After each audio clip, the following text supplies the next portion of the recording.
Hi Cancers, welcome to your reading. If you're new to the channel, I do timeless readings, which means that whenever you find this video is when you're meant to hear the messages within it. And I do want to mention that I am fighting off a cold currently, so I apologize if my voice is a little bit off today. But like I was saying earlier, I upload my new videos for Cancer and Capricorn on Thursdays. And for those of you guys who are interested, the deck that I'm using today is called the Tarot de Marseille. And as always, if you guys are interested in a personal reading, the link is in the description below. Also, just as a heads up, sometimes the cards in the deck like to flip over. I do see them, however, I usually only take the cards that have jumped out, like these ones have. And my goal is to get you guys roughly 8 or 9 cards, and then we can get started on your reading. Usually when they fall in groups that are too big, I'll go ahead and put the group back and continue shuffling.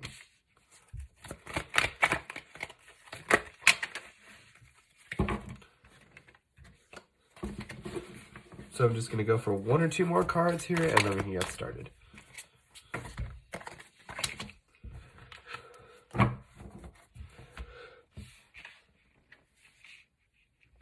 Alright, Cancer, I do want to take this opportunity to remind you guys that in case you enjoyed the reading, the best way to let me know is by leaving a like or a comment.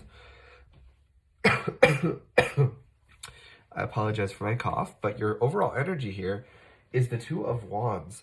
Now, the Two of Wands is actually a really good energy to have because whenever we see the Two of Wands, we know that you're in a bit of a planning energy.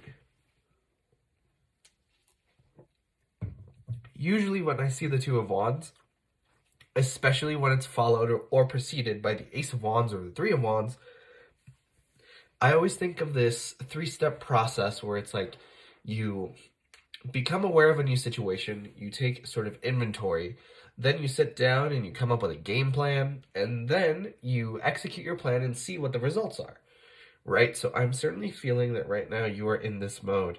You are in this mode where you are really trying to sit down and figure out what your plan of attack is. And even though it's not depicted in this particular deck, usually when you see the Two of Wands, they'll have the world in there somehow. So this is like representative of you guys having the world in your hands. So there's a big element of being able to do whatever that you want. So like, it's like that saying, what would you do if you knew you wouldn't fail? But sort of over here in your reading, I see the 8 of Wands with the 3 of Wands. Or rather, the 3 of Swords.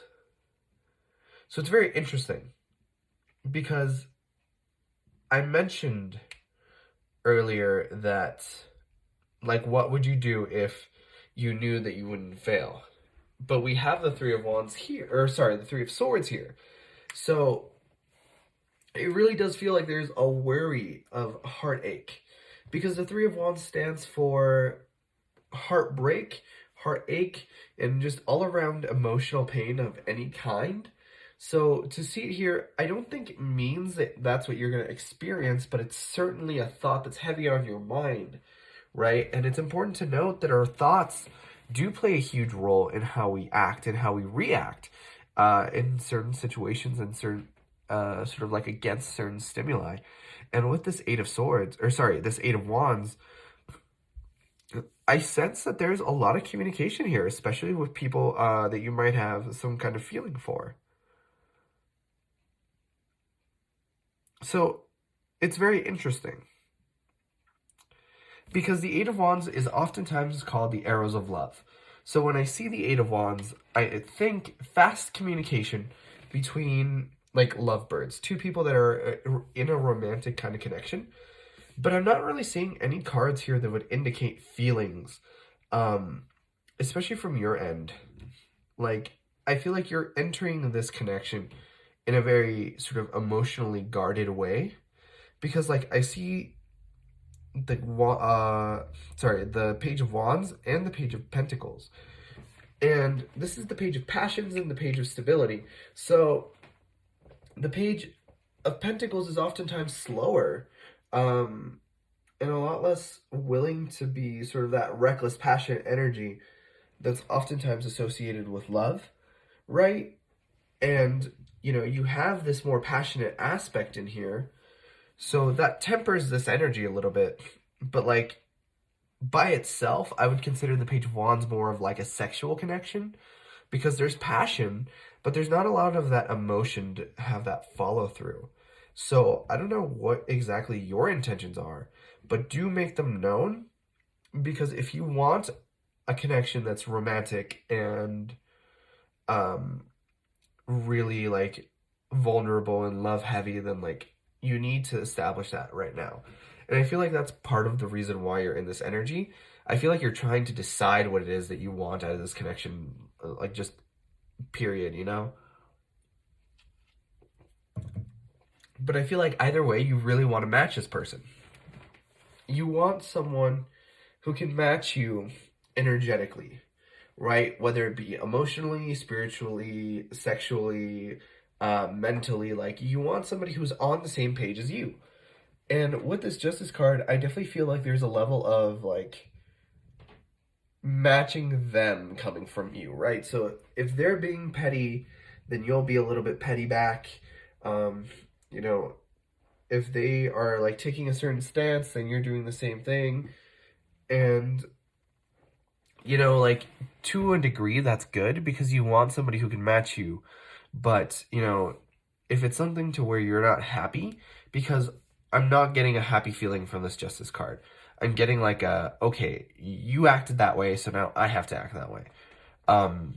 So certainly, like, and like, right here we have the Hierophant, and the Hierophant to me symbolizes like old school traditions, right? Like, sort of that, like, oh, date for a little bit and then fall in love and then get married and then have kids, right? So I feel like in the back of your mind, you want sort of like this old school connection where it's like the love letters and the midnight sonnets and the trips to the beach and whatever. Like, you want that sort of old school love, but at the same time, you're sort of like in this mirroring energy where you just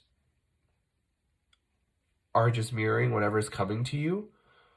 And I would say that you should take as much proactive, sort of like a proactive approach as you can, and sort of like say, hey, like, this is what my intentions are, this is what I want to do.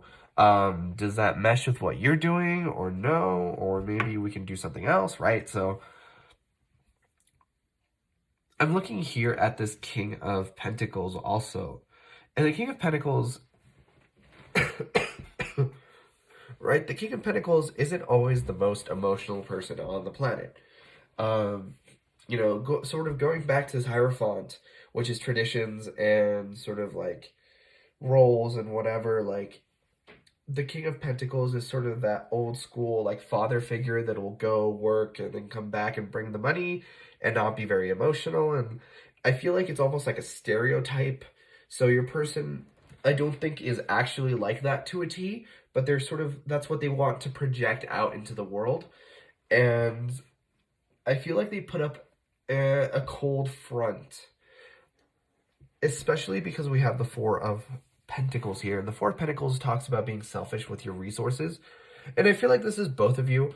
And when I say resources, I don't really mean money. When I see this card, I usually feel emotions more than I feel money. But I feel like both of you are a little bit closed off in this situation. I feel like both of you are sort of testing the waters and seeing what the other person is doing.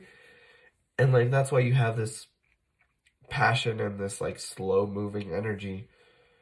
But I don't feel like there's a lot of, like, movement. It all feels very static. I don't see, like, the Chariot or the Six of Swords or, like, the Eight of Cups. I don't see any kind of movement. I see just, like, immovable object meets the other immovable object. But, like, even though you're in this sort of state of mind, I do see that this Wheel of Fortune card, which was very fortunate because it was the very last card that came out.